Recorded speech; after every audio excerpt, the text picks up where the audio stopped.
Welcome back to Rocket Talk. It is now episode 42, and we got not a nice things planned for this. So before we jump into our news topics, quick bev check. What are you guys drinking this afternoon?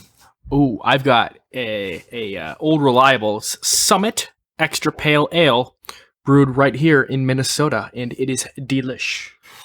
I have had coffee the past few weeks, but I had some earlier this morning, so I felt like I shouldn't get coffee again. So I went to Taco Bell and got Baja Blast. I had a Baja Blast at lunch, but I am drinking a orange soda from Lidl. So I am doing my best Kel Mitchell impression of loving some orange soda. Orange soda. Orange Crush. Yeah, so, this isn't Crush. This is store brand, but it's like Crush or Sunkist or Fanta or whatever all the other ones are. Dude, So Fanta's like the best. I love Fanta Orange. So just go quick. What's something that's in the news this past week? Connor, you got anything? Oh boy. So it was a couple months ago. AMC was having some marital issues with their spouse, Warner Bros. And it's not getting any better, guys. Mom and Dad won't stop fighting. So Warner Media is pushing even more aggressively into streaming by releasing every single one of its movies in 2021 simultaneously on HBO Max. And AMC was just like, help. They are, so they were speaking out and basically saying, like, we all kind of know that they're not going to survive this, and it was super petty what they were saying. Clearly, Warner Media intends to sacrifice a considerable portion of the profitability of its movie studio division and that of its production partners and filmmakers to subsidize its HBO Max startup.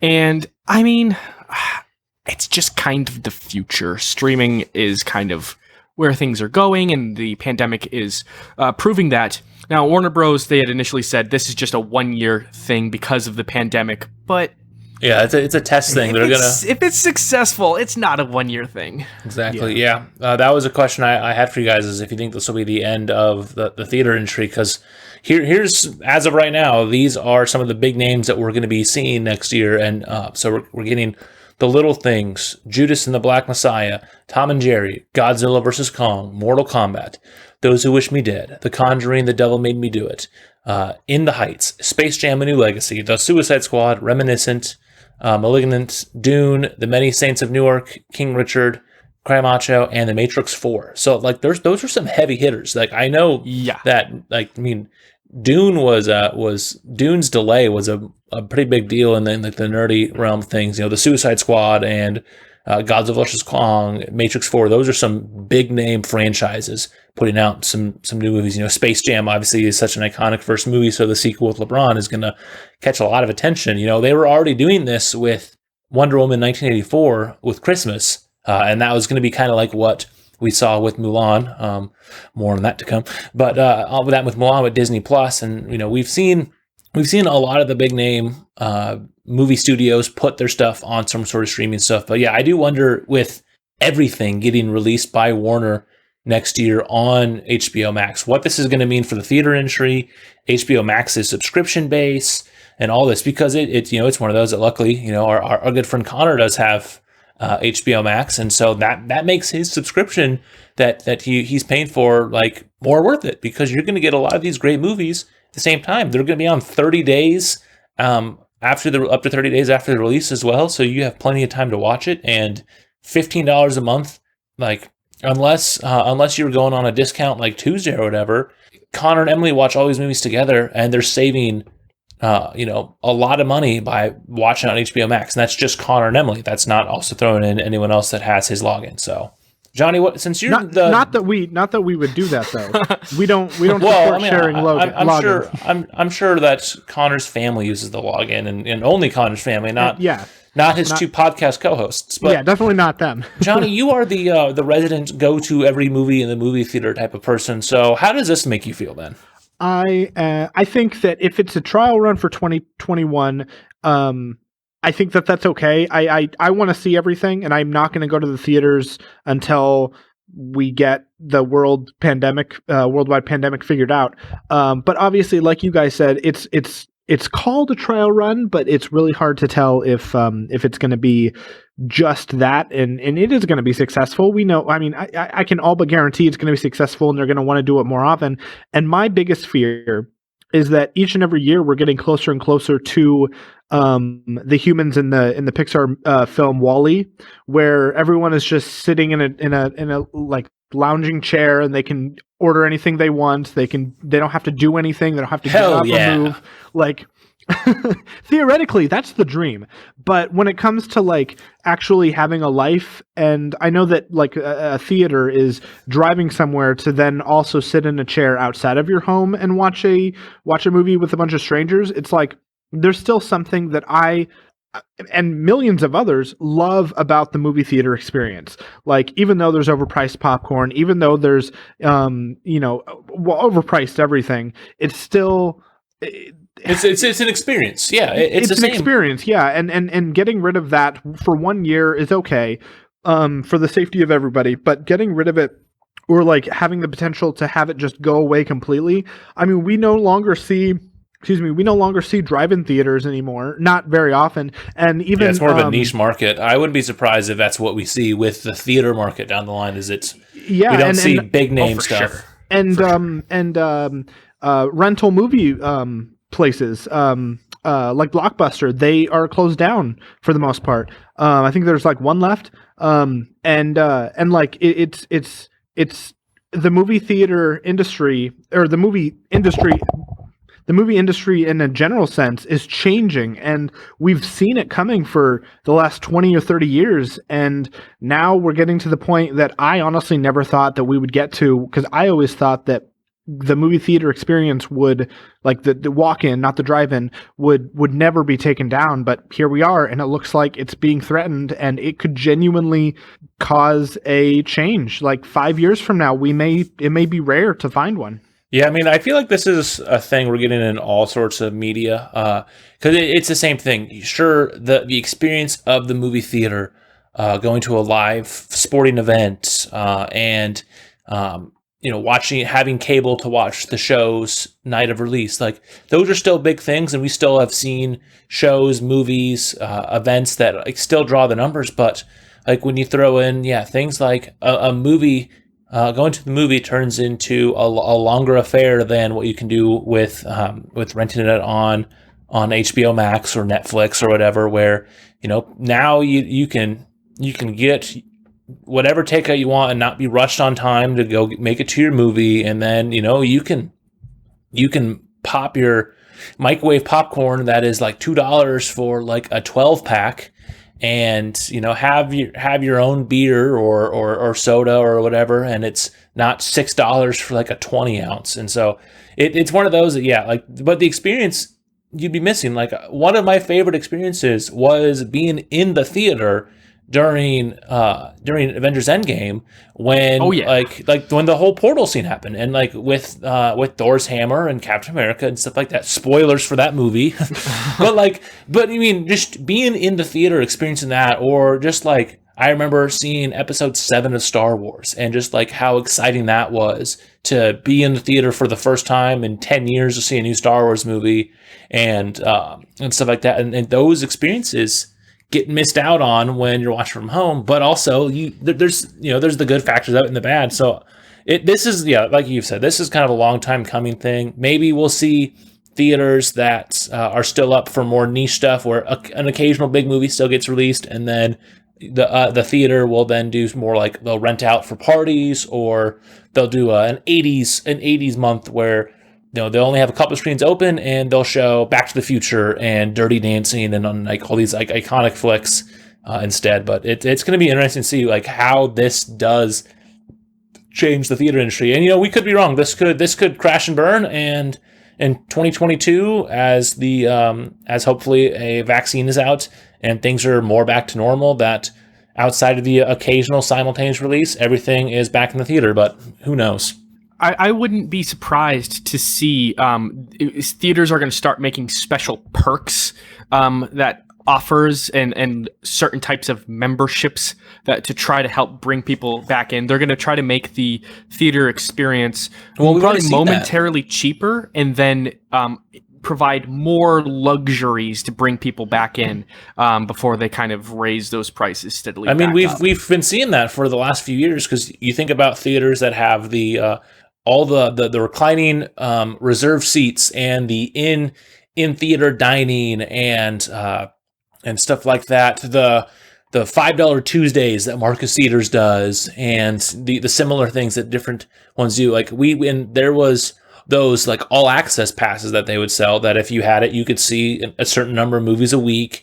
And there were restrictions on it, but we've seen the theater industry already start to do that because they were losing money. And you look at those places that implemented $5 Tuesdays. Tuesdays now are one of the busiest days for, well, pre-pandemic, were one of the busiest days for Majestic theaters. I mean, like Marcus Theaters, like Majestic and stuff like that, because people can wait a couple days, go see Star Wars or Avengers for a lot cheaper, and that helped out a lot, So, but AMC also, going back to like their complaints, they're not the only one that is, making these responses. Like we get a lot of these PR, just like, we're not happy with this thing, but like Cinemark said, in the light of the current operating environment, we are making near-term booking decisions on a film-by-film basis.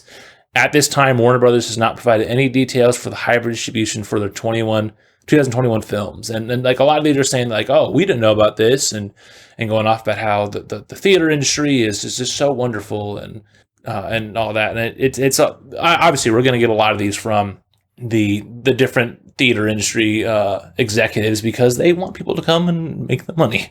So there's been a lot of jokes about how, because of how much Christopher Nolan pushed to get Tenet in theaters, that then caused theaters to close back down, that Christopher Nolan could be the reason why we see the movie theater industry die, because he wanted to keep it going. So that's been kind of funny. My copy of Tenet should arrive next week, and I'm excited. But it is kind of funny to look at how we are potentially looking at him pushing this so hard might have led to the downfall of the theater industry as we know it. So with that, then we can move on into not as much of a nerdy news, more of a news for us. So as we are at that time of the year when Spotify does their Wrapped each year, it is time to do our Wrapped, because Anchor is owned by Spotify. So they gave us our year-in review through Spotify. So it's Spotify Wrapped for podcasters. So just a quick little thing to go over for our listeners, so those who are interested, at the time of this recording, our voice has resonated around the world in 6 total countries. So I'm surprised that we got outside of America. Obviously with our friend Gabe in Canada, like that's a second country, but the fact that there's 4 other countries, and I want to say it was like Ireland and England, and so like that's awesome that we've been, and that's just through Anchor, so that's through Spotify and Apple Music. So that's not even counting anyone who's selling it on YouTube. And so in 2020, despite all the all the challenges, we dropped 3,549 minutes of content over 45 episodes, and with that, we had a lot of company, kept this year, as Spotify thanked us. So I'm glad that we were able to get all these episodes out. We've gone pretty strong. We started this podcast and posting them back last February, and so the fact that we have stuck with it so long, and we've had a few listeners that have stuck with us a lot, and a few that have jumped on and off. That's been great. So not as much of a hard news, but more of a news with us, and but also a thank you to our 3 regular listeners out there. So shout out to you guys. You guys are pretty awesome. Yeah, thank you, Court. Thanks, Zach. Thanks you, Court's mom. Thanks, Court's mom. Thank you, Emily, my wife. Emily, my wife. Abby's mom. She listens as well. And so thank you to all of those who do listen. And hopefully, if some of these people are finding this podcast down the line, and you're catching up, thank you in the future. But it definitely has been fun to see just the small but the growth that we've been able to have on it, and it's been great. So Let's move on now into a blast off or blow up, though. Johnny, you decided to take the plunge and watch Mulan since it's now on Disney Plus for everyone to watch. No longer have to pay a $30 premium. So if you have Disney Plus and you want to watch this, you can. So Johnny, first off, why don't you tell us how it was, and then kind of talked about how it was related to a film in general, and then compare it to the original cartoon and the other live action remakes. So go ahead. Yeah. So it's the direction that this movie took was it was a lot more realistic than the cartoon. There's still definitely magic involved. There's still there's a character that there's a character, a villain, that was added into this film that was like all about magic and transforming, and so it wasn't based solely in realism, but there was still an element of more realism than in the animated film. And I would say that throughout the entire film, it was very much. It wasn't shot for shot like The Lion King was in just a live action form. There were a lot of changes that were made. There's more of a relationship that was established with Mulan and the rest of her family. She also has a little sister in this film. She doesn't have one in the animated film. And there was they emphasized the relationship that she had with her father a lot more at the beginning and then at the end of the film. And it was definitely. I would say overall it lost a lot of the heart that was in the animated film. There was still some really good moments, some really powerful moments that towards the end, the iconic, one of my favorite moments of the animated film was at the end when Mulan shamefully returns home and she's embarrassed and she's feeling embarrassed to confront her father. And she says, I have the sword, I have the emblem from the emperor. And she hands it to the dad, and he just throws it down and hugs Mulan. And that was such a heartwarming moment in the animated film, and that there's still an element of that in the live action film, but it lost it lost something, I guess.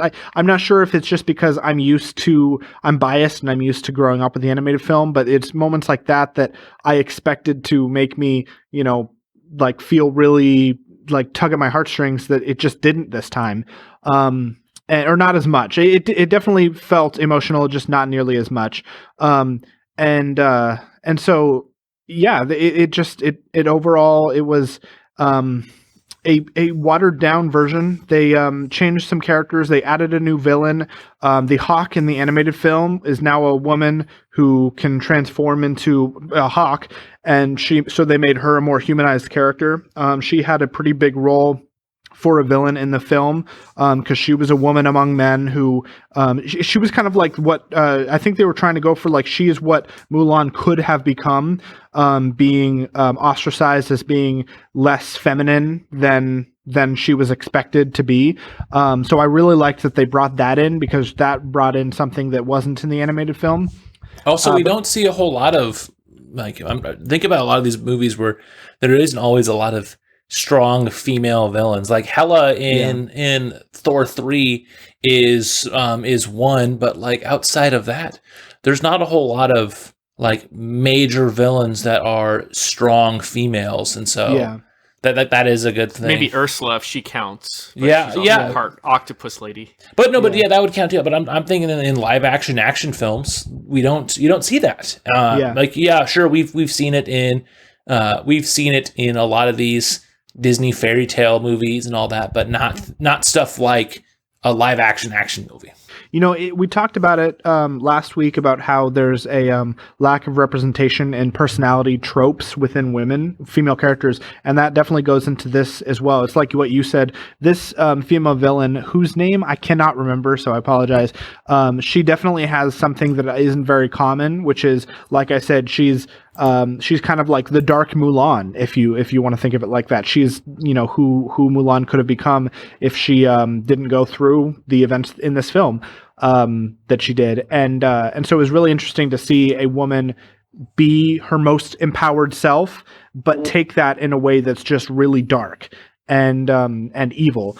And so that was really interesting to see. There were some, like I said, there were some other additions, like the Cricket in the animated film is now a human character who is nicknamed Cricket.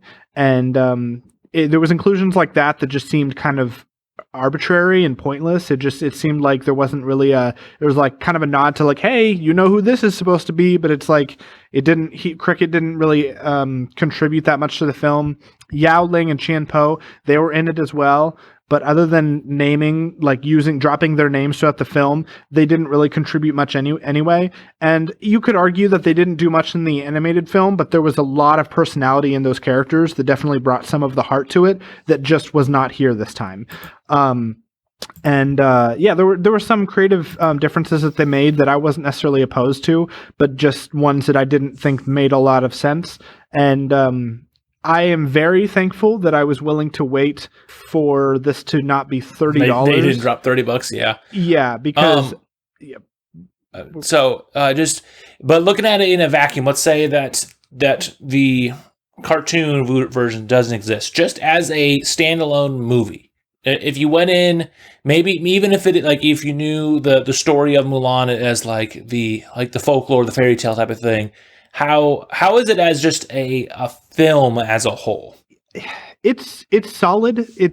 I would give it like a B-. I think it's kind of forgettable, to be honest. It's on the lower end of ones that of live action films from Disney films, and even if I'm just separating it from the animated film, it just isn't. It's not anything that is that impressive. It's I think like I said, there was a lot of not a lot, but there were some moments that were definitely emotion packed, and I definitely was feeling the feels towards the end with Mulan being empowered and coming home, and even to the moment there was a moment in the animated film when she says something like you trusted Ping, why is Mulan any different? There's a moment like that in this film as well, and it was really empowering. It's she goes by June as instead of Ping in this film, and when she said that, there was definitely a moment of like, oh, this is really cool. They're really building up how empowered she is and how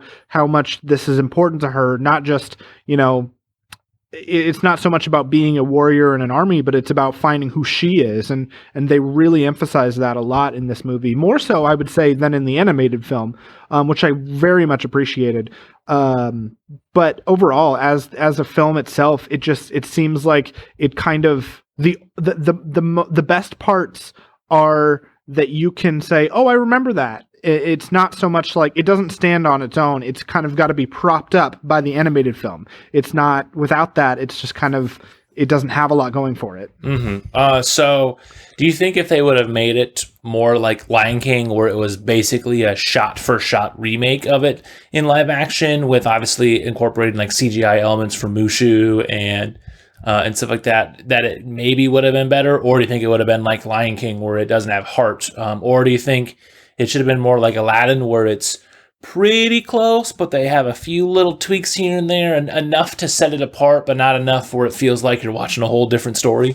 Yeah, I think that, I might have said it before, but Beauty and the Beast live action film, in my opinion, is the best live action film that they've done, and it is better.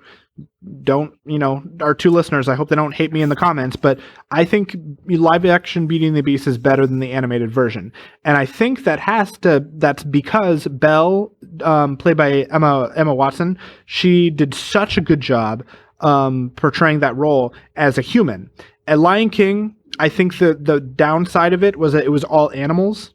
And so it was really hard to portray emotion, which is something that a lot of people said, and I think that that's very true. Hard to portray emotion in live action film.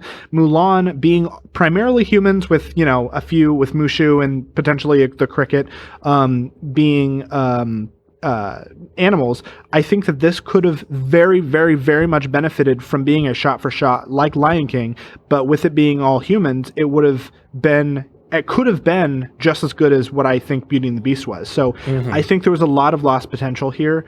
I think that they wanted to go a more traditional route rather than making kind of an Americanized version, which I very much appreciate. But there's something that was lost in how iconic it was that's just made it harder to enjoy. So it sounds. I feel like I know what's going to come, but would you give it a blast off or a blow up then? I hate to say it because Mulan is the animated version is one of my favorite. It's in my top 5 Disney films, but the live action version is unfortunately a blow up. This might be one of my first blow ups I've ever given, but yeah, it's definitely disappointing. I would say if you're a fan of the animated version, now that it's free on Disney Plus, if you have Disney Plus, you're not really losing anything except time to go watch it yourself. Maybe you'll find more love out of it than I did. But yeah, I'd call it a blow up for sure. Alrighty. Yeah, I don't know if I'll probably watch it eventually, but I mean, there's some other Disney movies that I'd rather either rewatch or some of the other animated Disney and Pixar movies that I'm behind on that I'd rather watch. Like Abby and I watched Moana a few days ago, in which I hadn't seen that, even though it's been out for like 4 years now. And that's a really good movie, and I was glad I watched that, and glad I didn't waste my time and watch Mulan. Maybe I'll go watch the cartoon instead. But I think down the line, I want to say that one bad thing that I was feeling throughout this movie, which I didn't feel for the Lion King live action, is that I wanted to, while I was watching the live action movie of Mulan, I wanted to stop it and go put on the animated version instead. And I shouldn't have to think that, but I was. So. Yeah, because I haven't seen all of their live action ones because they started really they did a few back in the day, but they really started with Cinderella in 2015, and then The Jungle Book in 2016 that really kicked it off, and then Beauty and the Beast in 2017, Dumbo and Aladdin, Lion King, all in 2019 in theaters, and then the Lady and the Tramp remake. I've only seen Beauty and the Beast, Aladdin, and The Lion King, and yeah, like Beauty and the Beast and Aladdin were both great. I liked how Beauty and the Beast, like it was basically a shot-for-shot remake, but yeah, it was so well done. And Aladdin, they tweaked a little bit of stuff so it felt fresh. While I still like the original more, it was still enjoyable. And like Will Smith was his version of Genie was great too. Obviously, it's no Robin Williams, but yeah, like the Lion King one, it was like it's fine. It just that with the lack of emotion you see in their faces and some of the weird. I as much as I love Donald Glover and I think Beyonce has a good voice and Can You Feel the Love, like that didn't really. Their voices didn't mesh well together and like stuff like that. You didn't feel the love? Not with that, but so I think I'll get around to watching Mulan eventually, but it seems from a lot of the people I've heard more mixed to negative reception from friends and family and all that. So, but maybe I'll like it more. There are some movies that I do enjoy that typically are not as well beloved, but we are now going to move on then into our topic of the week. So, little fun, little controversial one for it. So we're going to be talking about separating the art from the artist and like why that is a good thing, a bad thing, stuff like that. Obviously, our opinions as 3 cis white men is obviously not going to carry as much weight as in some of these different topics, but we can give some of our opinions on it. But obviously our opinions don't matter because we are cis white men. So, but kind of the first question I have for you guys is: are there any artists, whether that's in music, movies, paintings, are there any art that you still consume by artists that have been, quote, canceled? Ones like Bill Cosby, Michael Jackson, stuff like that. If so, like if there's any of those, what makes you do that? And then if there's any that you like have stopped or don't seek them out, why is that as well? So Connor, why don't you start? Yeah, and it's weird talking about this out loud, but yeah, I grew up with Bill Cosby, and I have a bunch of cassettes and CDs of his, and I still listen to them occasionally, not nearly as often as I used to, but I mean, that's for 2 reasons. One, I've just kind of grown past that into a different branch of humor, and also because it's not the same anymore. He literally has a stand-up special, or a little bit, not the entire special, a bit about Spanish Fly, which, if you don't know, he literally walks through putting it in girls' drinks. Like in this bit, he talks about like it's a friend, which could argue makes it worse. He puts it in the drink and then makes her all like lackadaisical and sleepy and stuff like that. And it's supposed to be really, really funny. And growing up, obviously, I had no idea what that meant. But now it's just like, what the fuck? Yeah. Yeah, I think one for me especially is there's a lot of these artists where it's one of those where it's like, okay, yeah, like you've been a piece of shit, and when their art is kind of tied to it, like in your case, Bill Cosby making a joke about like basically like roofing a drink, or like one of mine is a lot of the music that I listen to, a lot of the pop punk and alternative. There's a lot of misogyny and a lot of just bad behavior by these artists because they're typically young guys that they get on the spotlight pretty big, and so they're in their early adulthood, and all these young teenage girls are like in love with their music, and they take advantage of it. And we've seen like manipulative behavior out of some of these people, and it's hard when it's like an artist is singing about breakup-y stuff, and then you found out that they were trying to hook up with 15-year-olds when they were 24, and it's just like, ooh, no matter what, it's hard, but especially when the art ties into what the artists like problematic things are doing, it makes it even harder. I know there's a lot of those artists where I wasn't super into brand new, but brand new is an example of that, where I don't really seek out brand new. If I am playing some sort of like 2000s emo playlist and Sewing Season will come on, I'll listen to it usually, like sometimes I'll skip over stuff.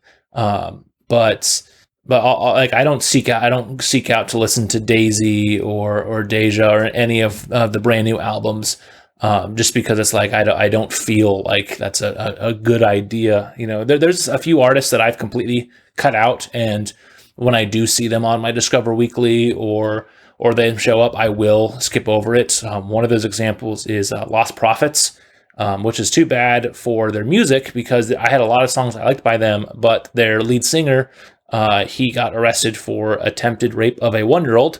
So I am like, I am not going to listen to this music at all, just because that's quite rough. Probably a good choice. It's there's a lot of there's a lot of problematic things out there, and attempting to, of course, sexual relationships with underage girls is also a very bad thing.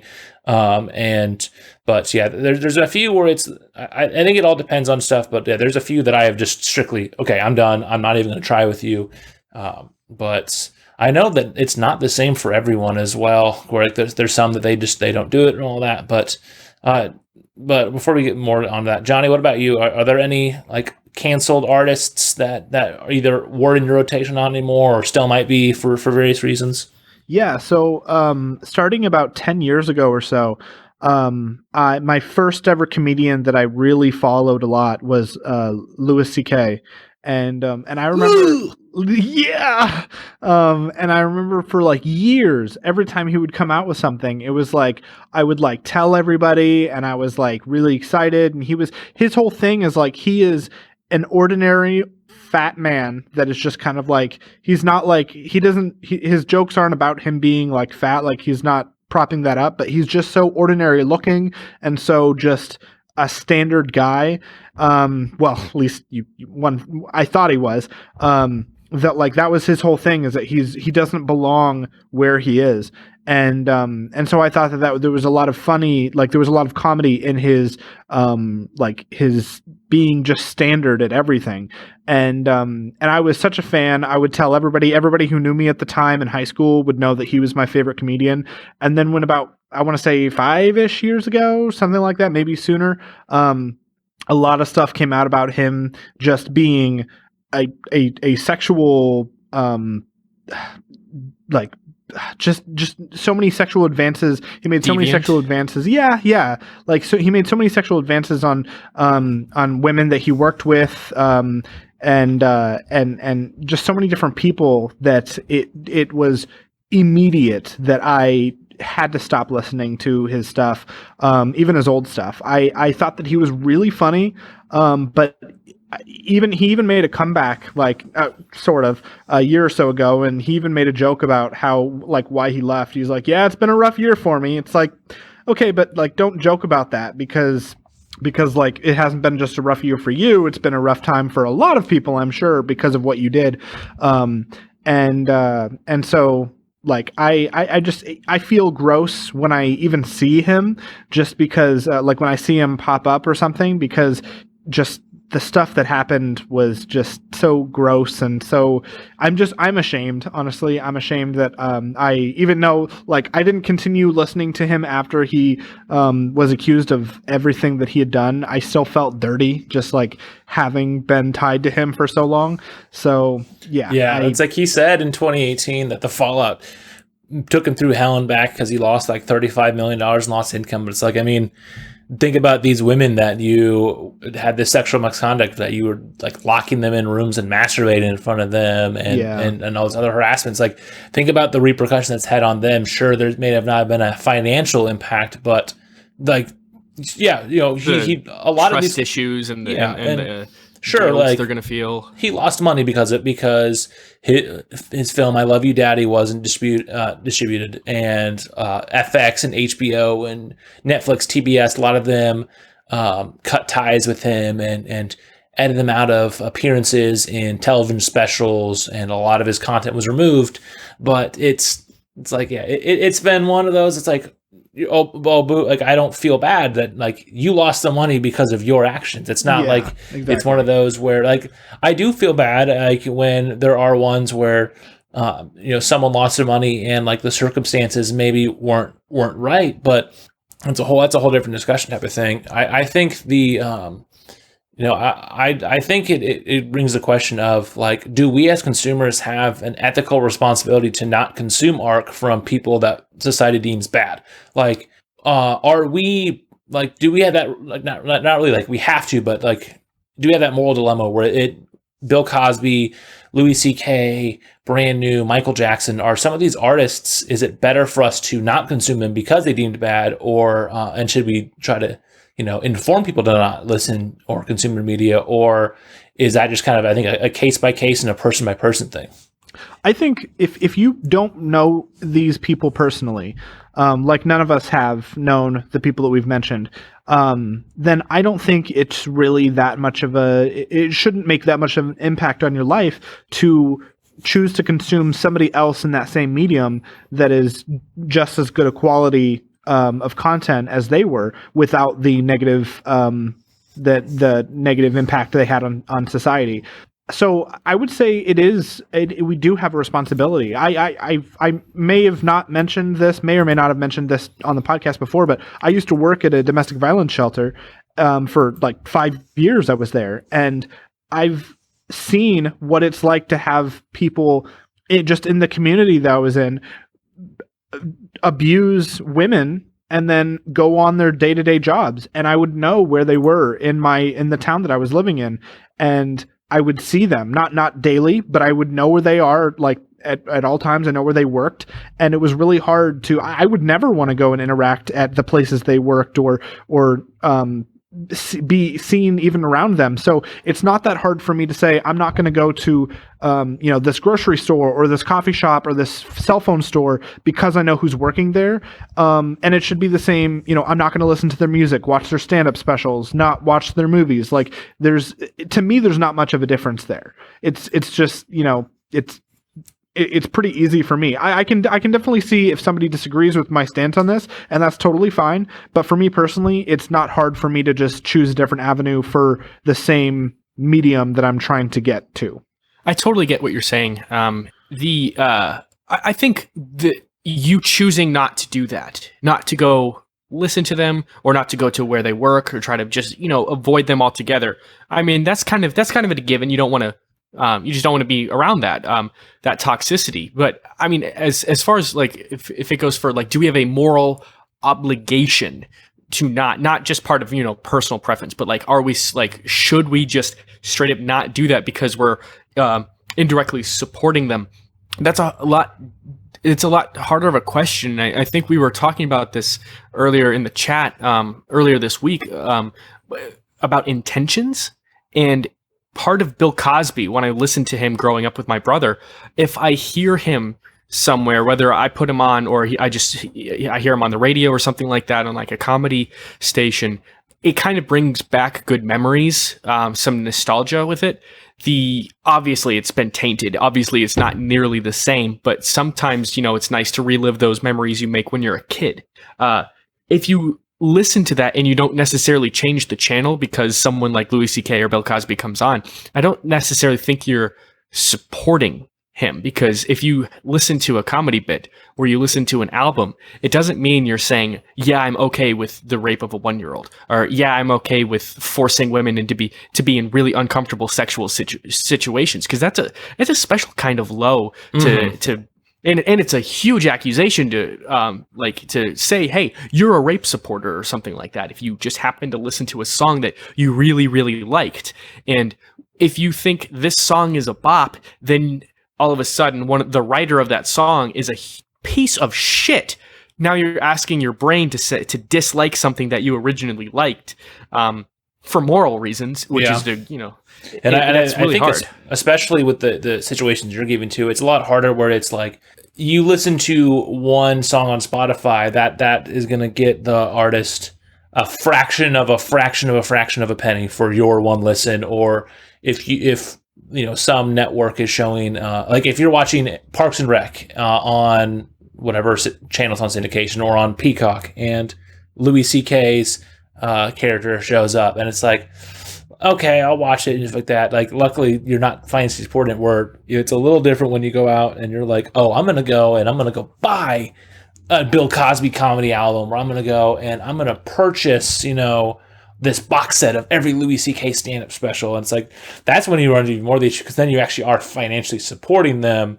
But it's still, I think the biggest thing that I was seeing with this, and with a lot of stuff like this, is that it's kind of a gray area, and as much as it probably maybe shouldn't be like that, it's a gray area where people can do what they want, and like with free will and the open market, if people want to consume it, they can. And outside of some circumstances of stuff, if someone wants to go and consume stuff, that doesn't make them a rape enabler or anything like that. But it is something that, it should be on some people's conscience, that it's, hey, if I'm going to go out here and consume this, even though I know this person's bad, like, what can that say about me?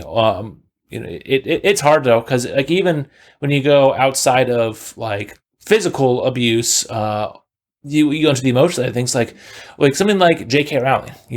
J.K. Rowling wrote the Harry Potter books, which like has been such a huge part of especially people our age, of like they're growing up. Like they learned a lot of things from these books, and like there's so many wonderful stories and mindsets and things to learn from the Harry Potter books, and then in the movies.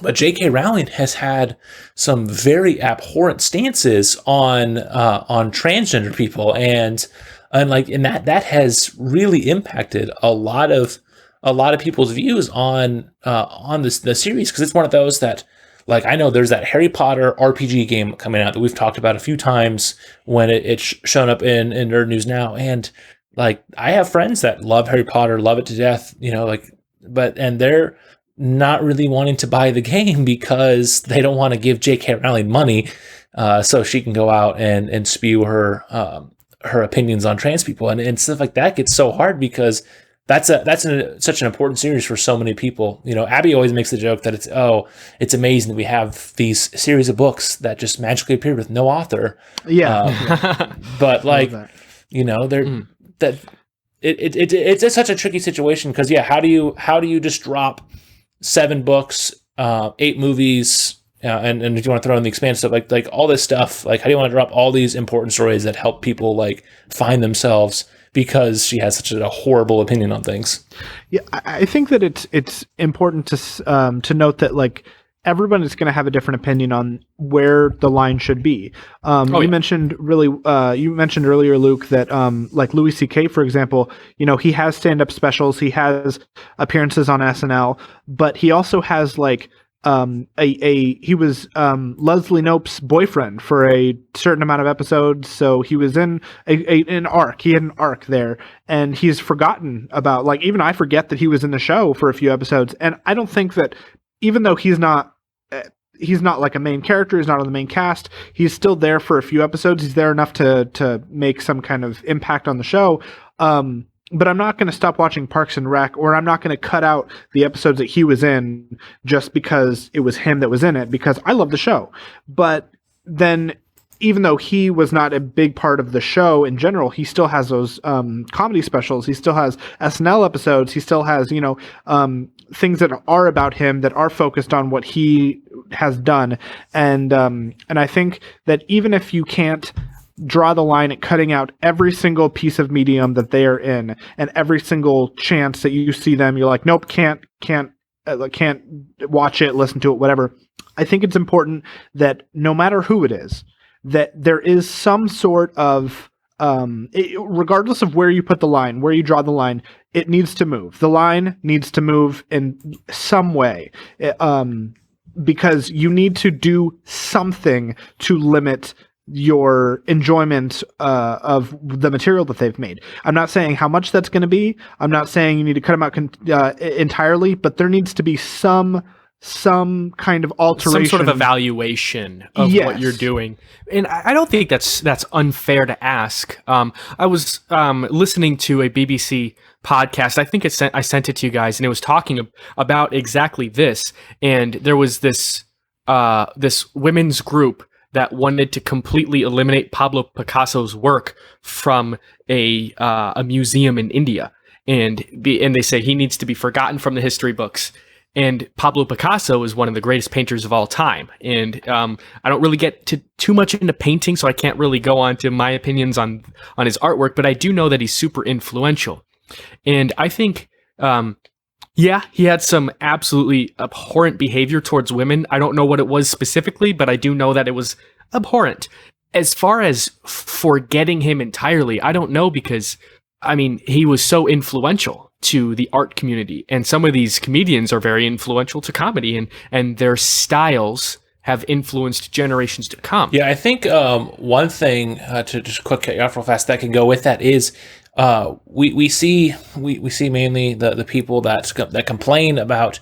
You go and watch some movies on Disney Plus that have some more outdated things, like characters having some more racist names that were a little more acceptable. Like the term, like, for black people, there are other terms that aren't the N-word that used to be used as, like, that's what they were referred to as, and those words are not as acceptable now. And so you have to make the thing that in in the 1940s, using a different word than black for like their segregation, it wasn't right. But like if a film used that word that starts with C instead of black people or African American, that is something that, like, it happened and it wasn't right then, but you have to look at things in the context of when they happened as well. Some things were still bad. Slavery was still bad in the Revolution.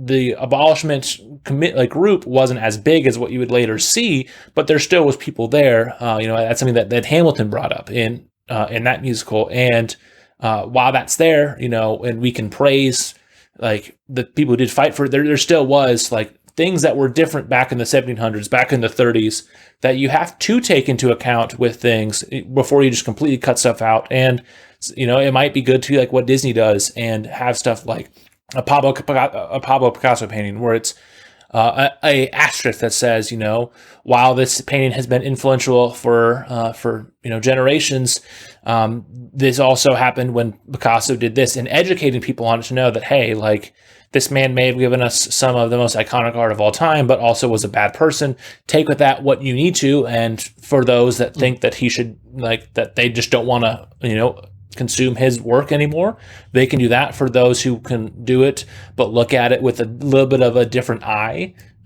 they can do that as well. Because it's like, I know you want to ask about it, Connor. It goes into the idea of replica paintings kind of as well, where you can look at it with a Picasso painting. If his behavior is something that makes you want to look at it less positive, you can look at it like how someone would look at, say, a replica painting where it's not exactly there, but it looks close. Yeah, it's part of authenticity. And what I was learning from this podcast is there was this women's group who say we need to eliminate Pablo Picasso from all museums of all time, and another women's group that were like, absolutely not. He's very important to the art community. And it's because stories behind the art add value to the art itself. So, art, music, writing, all of that is attached to the human identity. If a painter paints something because he is hurting and he wants to reflect that, the intention seems to add to the value itself. So if somebody sees a picture let's say they paint a picture and it's an homage to someone like Pablo Picasso's, like maybe like his weeping guitarist painting, it's kind of an homage because it's a very good piece. All of a sudden, this painting is completely worthless. It's great. Maybe it's done with a lot of talent, and this artist could be amazing in the next, big thing. But Blathers won't take it for the museum. Original. What? I said, but Blathers won't take it for the museum. It's just weird, like how that is, because it's the same thing, but it's not. One is priceless. One is worthless. Mm-hmm. Yeah, I mean, you like, that's something that you brought up. It's one that it's not separating the art from the artist type of argument, but the idea of the emotion behind art is something that does change things. One of my favorite albums of all time is the album "Disgusting" by Beartooth. The whole album was completely written and recorded by Caleb Shomo, and it was all about just like how much his life sucked. At the end of Attack, when like he basically wanted to kill himself with how bad everything was, and it's a very raw and emotional album. And the other two full-length albums that the band has had since then, while it has a lot of the same technical stuff of how heavy it is, like sonically and lyrically, it's missing that emotion. That because Caleb Shomo wasn't in like the worst place in his life, he was in a lot better state of mind when he wrote the next two albums, and then it shows to where those next two albums definitely have not stuck with me as much as Disgusting did, because it doesn't have that emotional draw. And like, that's just on someone who, as far as we know, isn't a complete piece of shit. But like if that happens there, then you can run that argument of, okay, like how does that change things when someone is like a piece of shit too? Exactly. It's Paul Bloom is a professor of psychology and cognitive science at Yale, and he says humans are hardwired to seek out authenticity. When we learn a painting is a fake, it becomes aesthetically distracting and also morally appalling. I mean, he was going on to say children as young as 4 start to refuse to play with toys that are exact copies of their original toys, because authenticity matters, and it doesn't have that personality kind of caked into it from wear and tear from playing with it. The aesthetic distraction is just as there when a singer is kind of going through the motions. They're doing okay. There's nothing to complain about. They're just kind of writing to write. Or if a singer is a complete piece of shit, like this Lost Prophets guy, it's kind of, we're never going to be able to escape that, even though we can still think that this Lost Prophets song is still catchy, and it's like you can still nod your head and tap your foot to it and do the one finger dance like you're in the 40s. It will never be the same, because we crave story behind it. We crave human sacrifice and the blood, sweat, and tears to be poured into such and such work of art. And when something taints it, all of a sudden we just as humans are programmed to not be able to deal with it. Yeah, for sure. There is one thing that Abby's brother always says, that he will not use like athletes, celebrities as like really role models. Like there's some minor exceptions for some things they do, but like Kobe Bryant is his favorite player of all time in basketball, because like Kobe was an incredible player. But but Kobe Bryant had the whole rape that happened in the early 2000s. That he got off on light on it and stuff like that, but like, there's, if you look at the facts, look at the evidence, it is one of those where it doesn't look good for Kobe. And while Kobe post what happened there, and in a lot of ways, to some people, turned his life around, became a better role model, became a really good father for his daughters, it still doesn't change the fact that he did something very abhorrent there. And and it's one of those that if you separate and don't view them as role models, then it's something where you're not you're already separating the art from the artist, and so like with some cases that that can be good, but then some that can be bad, and it just makes you wonder: is it maybe just good to not put athletes, celebrities, comedians, stuff like that up as role models? Because then when they do something that's crappy, it may be easier to separate the art from the artist, or easier to just cut them out completely.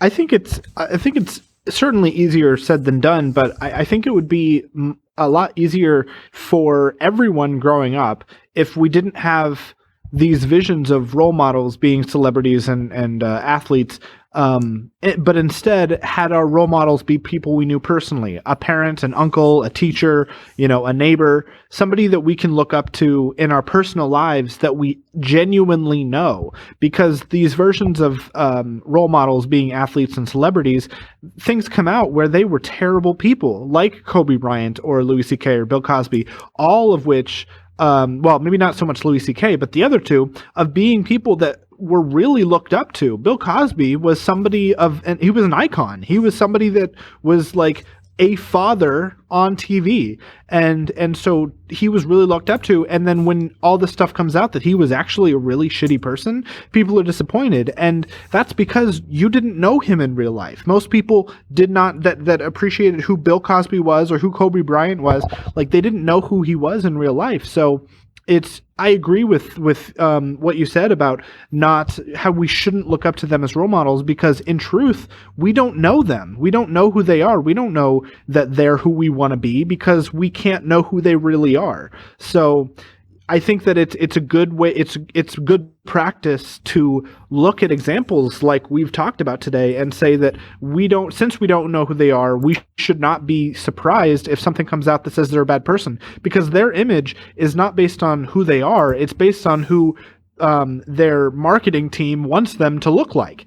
And so that's not true to yourself. Just like, I mean, to a lesser extent, not that any of the three of us have done anything bad, but even the voice that we show on this podcast, that's not who we really are. There's an element of changing and altering a little bit of who you are to an audience. And I think that it's easy to, I just realized I compared us to Kobe Bryant and Bill Cosby, but still, there's an element of separating who you are versus what you do. And if you don't know the person personally, there's really no way that you should say that they're a role model to you. True, because it's like Connor may not have been a rapist, but Connor may not know as much things about video games that John and I do, and he acts like he does. But yeah, But I know, Connor, you were about to say something too, but your mic was muted. What were you going to say there, Connor? Well, I was just gonna kind of summarize what Johnny was saying. It's who you are versus what you look like to other people.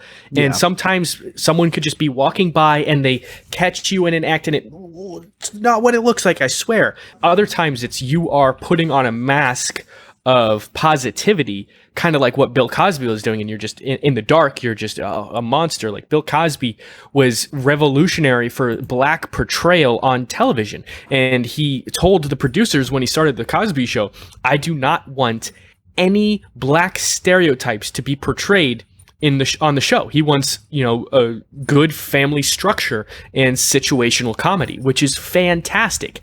Sometimes it's art. You are to take all of it, including the artist. Part of the artist is included in the art. Or there's the art and the artist. And sometimes it's just how you, as a consumer, desire it to be consumed. Are you going to take the artist with it? Or are you just going to take the art? And, sometimes for, certain things, I pick and choose. Yeah, it is just hard because, like I said, there is so many positive things that some of these people did do for society, like we mentioned with J.K. Rowling with the Harry Potter series, Bill Cosby with black portrayal on television. But then, I guess it mainly goes to the people who consume it, how they view those things, and where they can do it.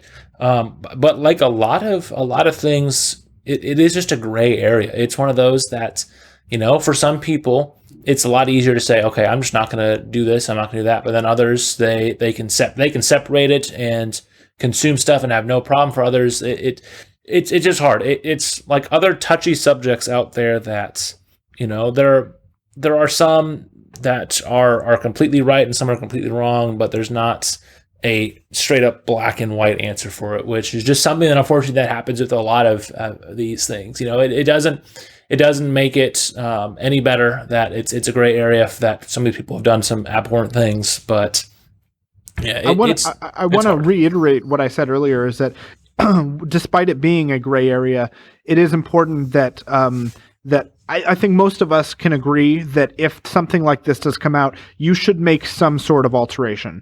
Not going to say how much that should be, but you need to make some change about your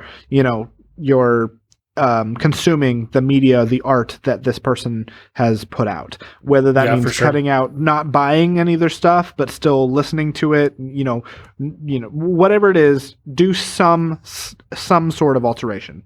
A conversation needs to be had. Analysis needs to be made. Something. Absolutely. Yeah, I agree. Yeah, because it's a different dilemma type of thing, but it's the same thing that like people who are not going to buy Cyberpunk 2077 when it comes out this week because of all the time crunch that the developers. It's like, okay, cool. Like I get that. Like it's shitty that all these people who worked on the game had to work, just a unfortunate like long amount of hours, and like their mental health in a already troubling time took a bigger hit because they want to get this game out.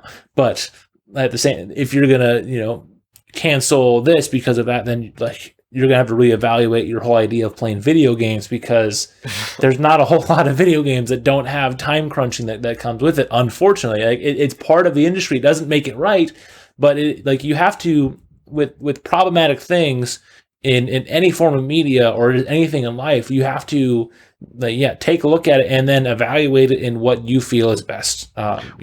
If you using the example you just made, the money that you're paying for a game like that would be going towards the abuser in this case, but the enjoyment of the art itself is actually going to the victims. So I think that's some sort of rationalization that one could make, because if the art is if people are being overworked to make this game the best it can be, and then you get the game, sure, you're paying the people who overworked them in the first place, but at least you're appreciating the art of those who were overworked. Yeah. So yeah.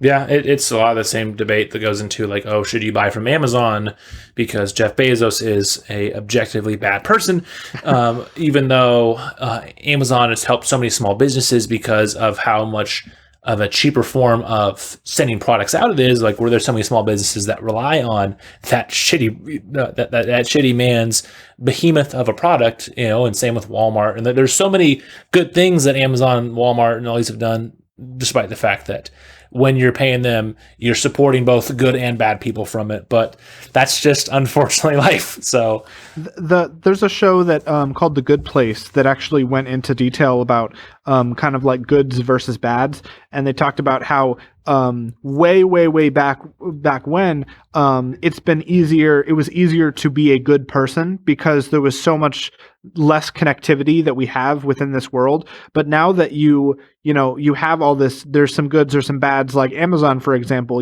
If you buy it from there, you're supporting the workers, but then you're also paying the man who's hurting the workers. So it's like there's so many ways that even if you're trying to do something good, there's going to be some way down the line that there's some element of negativity that you're supporting. Even if you try to go out of your way to avoid it, that act of going out of your way to avoid it is hurting somebody.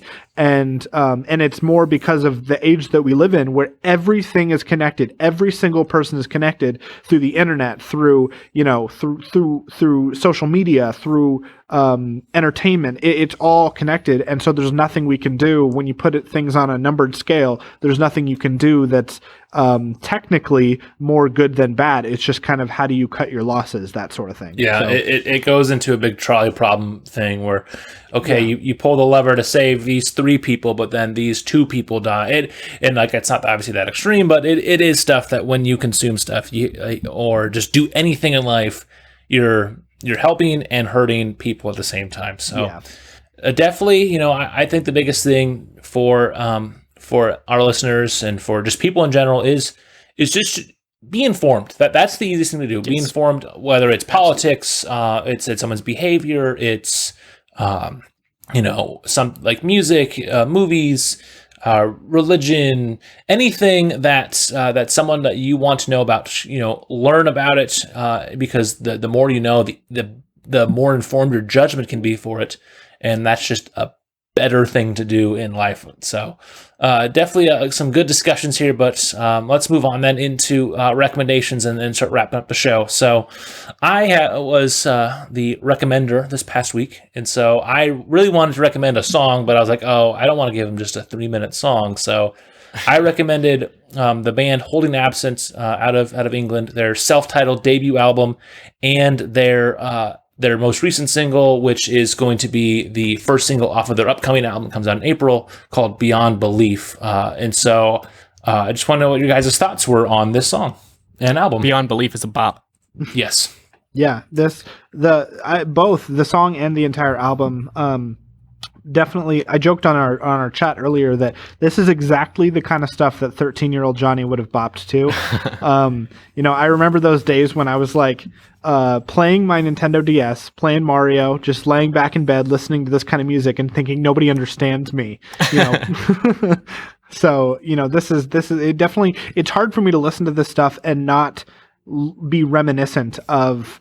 Even though I've never heard this song or this album, I'm reminded of what I was like going through puberty. So if that's any like I associate this genre of music to my awkward years.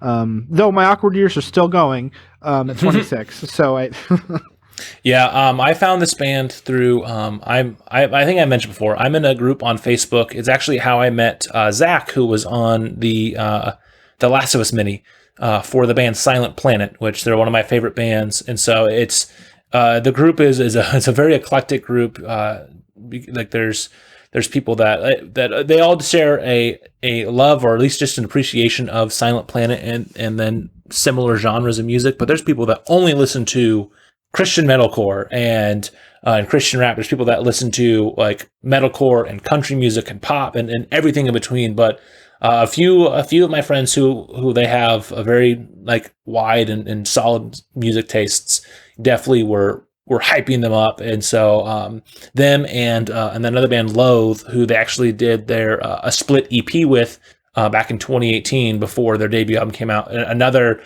wonderful English band. They are more heavier than Holding Absence, but another great band as well, and just all the different influences that they've taken as well. And like, just, I was like, oh, cool, I'll check this out. And, I definitely enjoyed their first album, and it was great. And then, yeah, like when they put out Beyond Belief, it was like, oh my gosh, like that was, there's a few times when I listen to a song or an album and I'm like, okay, this is my album of the year. My recommendation months ago when it was You Are Okay by The Maine, I listened to that and I was like, okay, this is my favorite album this year. And it was like April. And there's been a few things like that where when I listened to that song, that was one of those like, okay, this is one of my 2 or 3 favorite songs I've heard this year by far. The fact that this is their debut album, holy shit, dude! I was just talking to you about the singer. Remind me the singer's name again. Lucas Woodland. Lucas Woodland. The emotion, the raw emotion that he's putting into these performances, it's incredible. I mean, that really strong start with Perish. And it's got a really great transition into Your Love. The album. Let me first give some love to the engineer, who I think is George Lever, and I know you weren't able to confirm nor deny it. I thought it was mixed and mastered with fine precision. I am not an active listener of this genre, but I can tell when a singer is truly feeling the emotion he is trying to convey, and this Lucas guy is really giving it his all in this album, and I can feel my heart breaking with it, and I thought that was just really great. How old are these guys? That one I don't know either. I want to say they're roughly our age. They've only been a band for about 5 years, and they've only really been putting music out for about 3 years now. But yeah, I want to say they're roughly our age. They're from England, and then they're signed to Sharptone Records. It makes me feel nice and underaccomplished. Oh yeah. What was that? Oh man, there was a really great part. the end of your love, when he's kind of screaming out, and it kind of sounds like he's finally letting go and just saying something that he's just been holding back. I mean, the reverb is crazy, and then the very next song, which is, I think, Like a Shadow, man, that is just like a nice calm vocal start to Like a Shadow after this crazy scream or yell at the end of your love. And I thought that was just such a great transition, night and day difference. The I think almost the entire song, they start almost the entire album, every song starts at a certain spot, and they just build and grow at the end, and then it starts at another calmer spot, and then they just build and grow at the end. Like that moment, there's a very similar moment like that in You Are Everything. Yeah. It's like I said, it's been so great finding because I associate this band, Loathe, who I mentioned, and then another band called Sleep Token, all kind of together in all different ways, because they're all bands that they're doing some nice, fun, and fresh new things where like they're mixing genres together, and they're making them work so well. They're not doing like complete crazy genre mixing, especially Holding Absence more, not doing like crazy genre mixings like we see like even like 21 Pilots, what they would have done and stuff like that. But like we're seeing them mix some nice, just like solid pop rock, post rock with some more metal and stuff like that, and just meshing them together to work so well. So yes, it's go ahead. I was just gonna say, like, it worked perfectly for this album, and not only that, on top of that, I think there was like a lineup change or something, like, or some key part of the band left, and he was one of the writers, and I think it was like in the middle of recording the album, he just kind of left, and it kind of forced them to split the album into two parts of when they were writing and recording, which is never a good thing for artists ever. But I mean, I think it proves that it ended up being, the proper motivation to write this great music. Yeah, because I'm not going to try to pronounce his name, but one of their founding members and their guitarist, he left to join Loathe, one of their a band that like there's a lot of ties at those two bands, but he left to join Loathe, and and it was after they just gotten off of a tour, and so it was and just how him leaving the band and all that just kind of affected things. But it's crazy that even though that happened and it was technically recorded in two parts, you wouldn't be able to tell, like. Because there's been a few other there's a band called Modern Baseball that with their last album before they did a hiatus, the two singers wrote half of the album, and so there is a tone, like a slight difference between, like, musically they're the same. There's a slight difference between part one and part two of the album. And that's not here on this one. Like, if you found out, okay, these like songs 1, 4, 7, 10 were recorded first, and then the rest were recorded later, you wouldn't be able to really tell. Where Holy Ghost by Modern Baseball, like I said, the first, I want to say 6 songs were all written by one singer, and then the other 5 are written by the other. You'd think that tonality changes like that would clash so much, but I mean, not really. I mean, if you're tight as a group and you guys are, can think on the same wavelength, a lot of times that can be the differences can be subtle yet still present, and it can really add to the music if you guys know what you're doing. Mm-hmm. My favorite songs other than Beyond Belief were Perish and Monochrome. And I read one of the comments because I watched what you'd shared with us. I didn't watch all the music videos, if there were some for the other songs, but it said that Monochrome was purposefully but ironically the only colored music video, a full color music video, despite it being called Monochrome. So I thought that was kind of a cool thing that they did. I'm easy to please, as you can tell. but I really liked it. I thought that, like I said, it definitely brought me back to when I was younger. And so it was strangely nostalgic, despite it being all new to me. Nice. So. And then I will say too, one thing they did, do an updated deluxe edition release of it as well a little later on. I'm sure you can find that on YouTube, Johnny. But Connor, if you want to hear live acoustic versions of Like a Shadow, Monochrome, Saint Cecilia, You Are Everything, Your Love Has Ruined My Life, and Wilt, those are on the deluxe version of it on Spotify.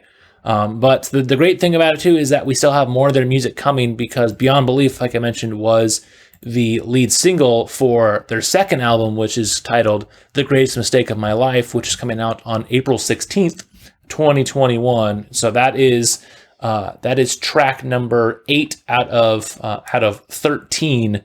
So the nice thing is that we have more coming as well, which is great. So it'll be cool to see if Beyond Belief is any indication about what how this album's going to turn out. Then I'm already excited for an album that's probably going to end up on my top 5 album of the year lists next year. So glad you guys enjoyed it too. What would you guys give it for a rating?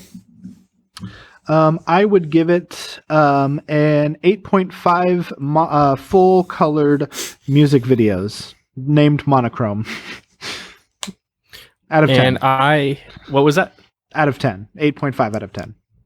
And I will be giving this a solid 9 cold hells and closed heavens out of 10. Nice. Well, I'm glad you guys enjoyed it. It was actually a last second one. I was going to do the Bring Me the Horizon EP, but I was like, I don't want to give them, because it's a little more of the heavier stuff for them. Again, like I'll give them something that's a little lighter, but still has some nice punch to it. So glad you guys enjoyed it. So that means then, Johnny, it is now your turn. So what do you got for us this week? At the beginning of our run, I was doing consistently game demos, so I'm going to go back to that and give you guys another Switch game demo.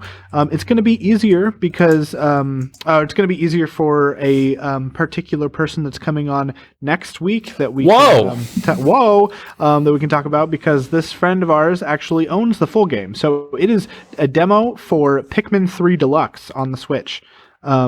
It is a game that I got for as a part of my Wii U like 5, 6, 7 years ago, and it just came bundled in with the Wii U that I got, and I didn't play much of it, but I do plan on getting the full game myself, because I remember how much I did like the little bit that I played before, and I played the demo myself a few weeks ago, and I'm just waiting to find the money to get the full version myself. So I'm really excited about this better version coming out. All right.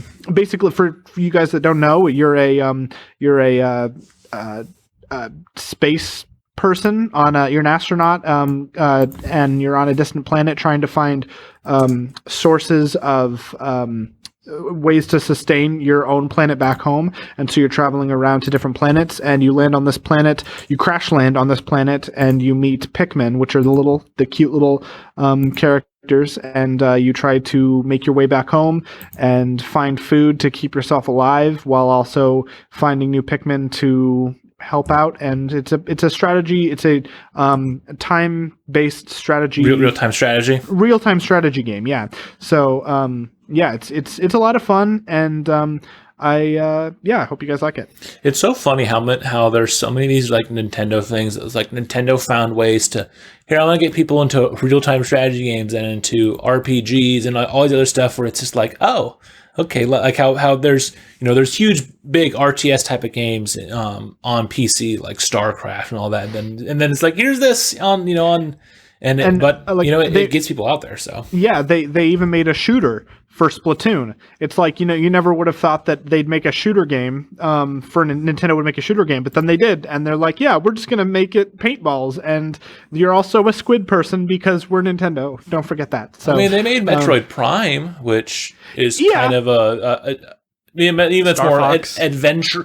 I mean, the Metroid Prime series is more of a first-person adventure rather than FPS, but there still is FPS elements to it. But yeah, it is always funny how Nintendo does this stuff where it's like they find a way to get you into some of these different genres that maybe necessarily you wouldn't expect to see out of something like a cute family-friendly one like Nintendo. Well, we haven't gotten a dating sim from Nintendo yet, so maybe that's around the corner. Yeah, I'm sure we will probably. They'd find some way to put that in there. They'd find a way. I mean, now we just need a GTA clone as well. Exactly. We have a Lego version of that. So now we just need a Nintendo one where we're running around as Mario and can, jack Koopa cars or something like that. I would play the hell out of that. Awesome. So Pikmin 3 Deluxe demo on the Switch. So if any of our listeners also want to try that out, do that. Oh man, speaking of the Switch, I am mad. One of my coworkers got a Switch Lite and we were playing Mario Kart during some dead time at work, and he barely beat me because a lightning bolt hit right at the end of the race, and so he was right behind me, and when I shrunk, he just quickly passed me. I was so mad.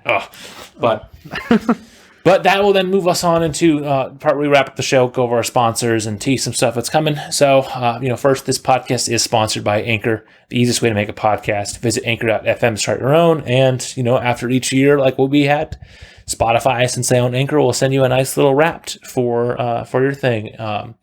This podcast is also sponsored by BuyLightFixtures.com. Visit BuyLightFixtures.com for a trusted source of quality lighting products for your business or home. And also, once again, a big thank you to Tom Taylor of Tailored Beats for the intro and the outro that play on this podcast that we've had now for the past 5-6 episodes now. Follow him on SoundCloud if you for this and more of his stuff at soundcloud.com/Taylor Productions. And also don't forget about our social medias. We know where we can be found on Twitter and on Facebook and Twitch, and be sure to give those a follow and check out anytime that I do the occasional stream. And hopefully once Johnny can get some money to get a PS5, he can start doing that as well. And also don't forget about Connor's show, because as the listeners don't know, there was an episode recorded. So by the time this episode goes live, there should be an episode for Moving in Stereo up as well. So be sure to listen to that. And don't forget about our minis that we've done. We did one on the Xbox Series X, and there is a PS5 one that is in the pipeline. That it's going to be myself and friend of the program Blake is going to be joining us. So Connor and I will be doing that with our friend Blake soon. So be on the lookout for that. And then also don't forget, the end of the year's coming up. We have a lot of fun things planned for the next few weeks, including a very special guest. Johnny, why don't you let everyone know who is going to be joining us next week for our 2020 year in review episode?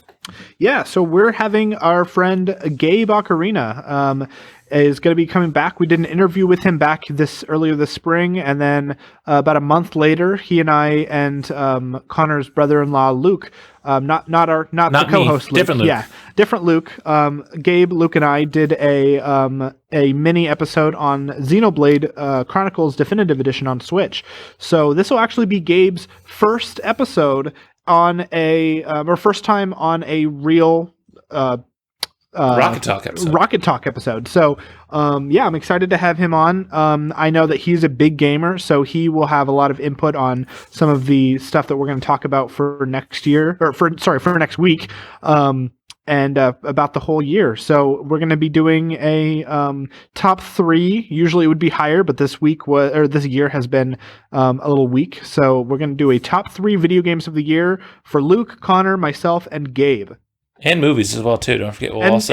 Also movies. We're going to be talking movies. We're going to be talking about the 3 movies we saw this year. It was funny. When I was trying to make my list, it was like, do I count The Last Dance in this? Because it's not really a movie, but it's a documentary series. What do I do? Because I didn't see it. But yeah, I'm excited to talk about this as I am still playing some of these games that came out this past year, and I'm planning on going back to others. So definitely tune in next week to hear what all of us will say on that. And also, it'll be nice to have Gabe on again and on for our first full episode. And then in the coming weeks after that, we also will have a Christmas episode for the holiday. And right before Connor's birthday, since that also is coming up, we're going to have a nerd background on him, like we've had with myself, Johnny, and Corey in the past, before we also have another episode that will be posted early in 2021 about the things we're looking forward to in 2021, if they actually come out, because I'm sure if we go back and listen to some of our wishes for things we've done in our first few episodes, some of these things, never came true. So hopefully, if I say a new Sonic game gets announced, hopefully that actually does happen. So be on the lookout for it. We have a lot of stuff planned for these next few weeks as we roll into 2021 and beyond. So thank you for listening to another wonderful episode with us as we now are 42 regular episodes down. So we will see you guys next week.